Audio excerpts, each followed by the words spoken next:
Bonjour tout le monde. Donc, permettez-moi de me présenter en premier lieu Nazim Al-Makayetani, gérant d'entreprise Helios Promotion Immobilière. En premier, merci beaucoup d'être présent aujourd'hui et honnêtement, c'est vraiment impressionnant d'avoir tous les projecteurs de ce côté-là. Donc, Helios, c'est quoi?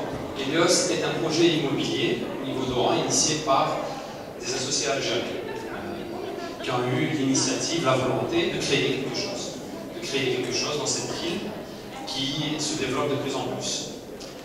Avant de présenter le projet, je vais me présenter très brièvement. Donc, je suis diplômé des HEC Montréal et bien avant, je fais les prépas HEC. Par la suite, je suis rentré en Algérie, je suis revenu au pays en 2004, là où j'ai travaillé en tant que consultant dans un groupe à Tlemcen, le groupe Rabouche, qui m'a permis pendant 8 mois de me réintégrer à l'économie algérienne. Et par la suite, j'ai intégré un programme de mise à niveau de PME-PME. J'ai eu l'honneur de rencontrer M. Moussaoui dans cette occasion, qui était un programme qui assistait les entreprises algériennes à se réorganiser. Exactement ce que fait aujourd'hui l'ANDPME. Et on remercie toute l'équipe d'ANDPME pour ce travail et cette initiative. Par la suite, donc, comme j'avais l'initiative de vouloir créer quelque chose, donc je me suis impliqué avec ma famille, avec mes proches, avec mes amis, à développer un projet. L'idée n'était pas très claire au départ. Et l'idée commençait à être beaucoup plus claire au fur et à mesure qu'on arrivait à avancer. Donc, Helios, on vous le présente de suite, est un projet immobilier qui est actuellement en fin de réalisation en gros œuvre et qui a été initié à 100% par des Algériens. La maîtrise d'œuvre, par contre, a été une maîtrise d'œuvre française qui active généralement en hexagone, mais qui a assisté avec nous au développement du concept, du programme et bien sûr de la mise en œuvre aujourd'hui. Alors, il consiste dans la réalisation de 50 villas au standing avec un parking au sous-sol de 143 places et d'un hôtel au standard international. Et le lancement de ce projet n'a pas été très facile, ni au départ, ni aujourd'hui. Et je vais essayer de vous exprimer comment on est arrivé à assurer ce développement malgré qu'on n'a pas eu de financement bancaire et que le terrain a été acquis chez du privé. Donc, ça n'a pas été un terrain qui a été acquis au niveau du foncier public. Donc, afin que ce projet-là puisse se développer, nous avons dû passer par plusieurs échecs. Et on en passera toujours. Ma volonté aujourd'hui, c'est de mentionner que, afin d'arriver à réaliser et à grandir et à concrétiser quelque chose, on passe nécessairement par des échecs. Et des échecs qui se répètent. Cependant, ils ne sont plus les mêmes. On capitalise en expérience. En frustration, bien sûr, qu'on essaie de combler par la suite. Et on essaie de corriger au fur et à mesure. On ne sera pas les premiers à avoir eu des échecs. On peut prendre l'exemple d'un homme connu, Thomas Edison, qui nous a permis d'avoir ces ampoules, afin qu'il puisse, avant d'arriver à éclairer sa première ampoule, je vous poserai une question. Combien de fois il a essayé avant d'atteindre son objectif? Est-ce que quelqu'un dans la salle a une idée? Plus.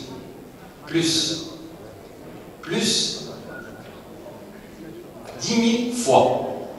10 000 expériences. Et pour Thomas Edison, pour lui, ce ne sont pas des échecs. C'est juste une manière différente d'intervenir. C'est que la manière dont il a intervenu la première fois n'était pas la même. Et il l'essayait à chaque fois. Donc, si Thomas Edison est arrivé à réaliser son rêve au bout de 10 000 fois, alors pourquoi nous, on hésite à développer des affaires ou des projets ou à prendre des initiatives si on échoue la première fois ou la deuxième fois? Il est arrivé au bout de 10 000, après 10 000 expériences. Une autre personne très importante qui a été un des fondateurs des États-Unis, Abraham Lincoln, pour lui, le principe de l'échec est quelque chose de primordial dans le développement de l'humain, dans le développement de l'économie, dans le développement d'une nation. Sans les échecs, il n'arrive pas à mesurer la hauteur d'une personne ni la hauteur d'un projet. Plus la personne arrive à faire des échecs, plus elle arrivera à capitaliser l'expérience et donc à être beaucoup plus performant la prochaine fois. Donc, aujourd'hui, mon objectif principal est unique, simple. c'est qu'on arrive à décomplexer l'échec. Décomplexer l'échec.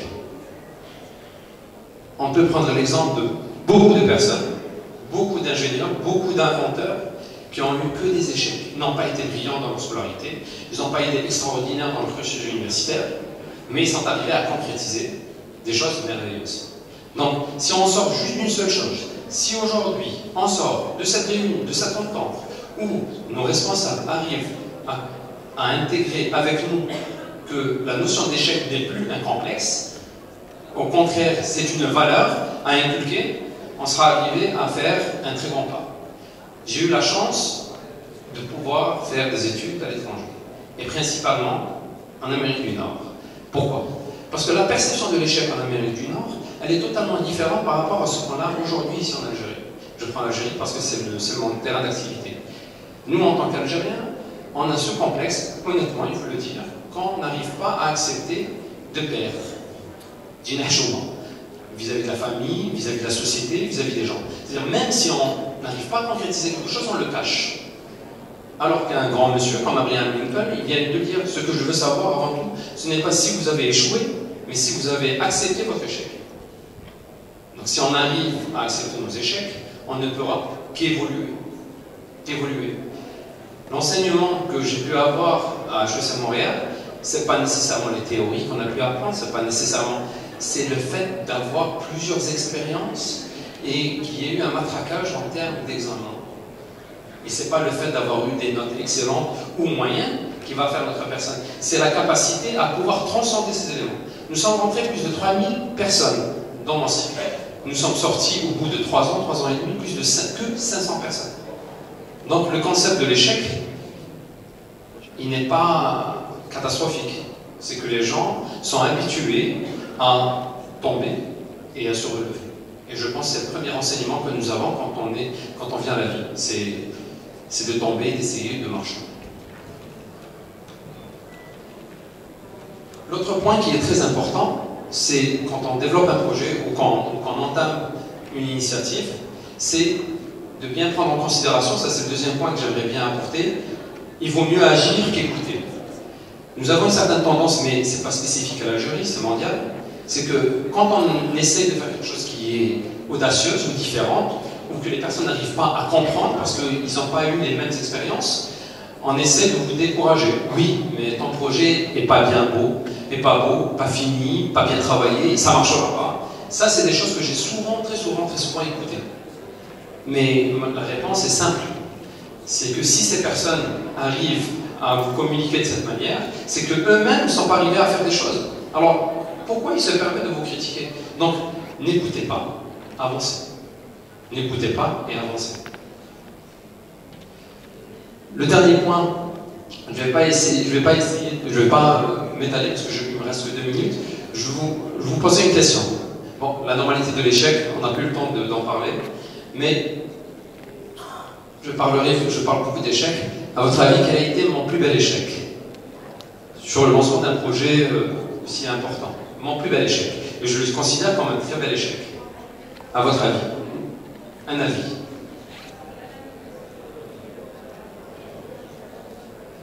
Alors, mon plus bel échec, c'est de n'avoir pas obtenu le crédit bancaire pour mon projet.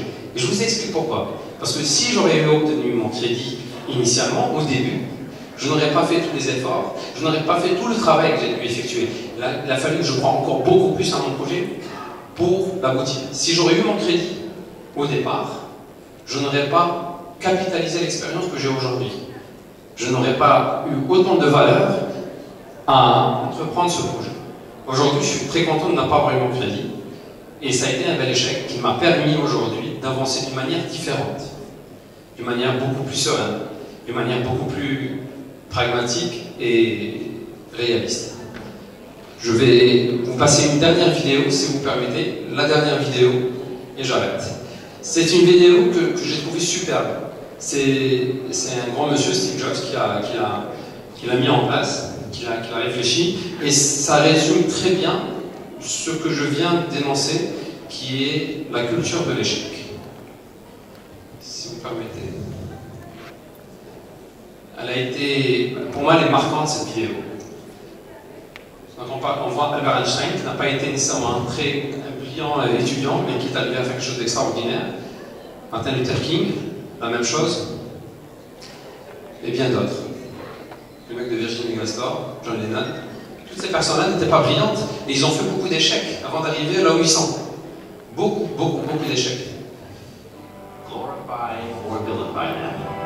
But the only thing you can't do is ignore them. Because they change things. They push the human race forward. And while some may see them as the crazy ones, we see tous ces gens-là, because the people who are crazy enough sont tombés plusieurs fois, avant de se relever et de faire des choses extraordinaires. Notre prétention, c'est pas de faire mieux qu'eux, mais d'essayer d'être dans la même façon de penser. Think out box. Ne plus réfléchir d'une manière stérile et d'une manière fermée dans une boîte. Toujours sortir de la boîte pour essayer de concrétiser d'une manière différente, de réaliser d'une manière différente. Et merci. Merci.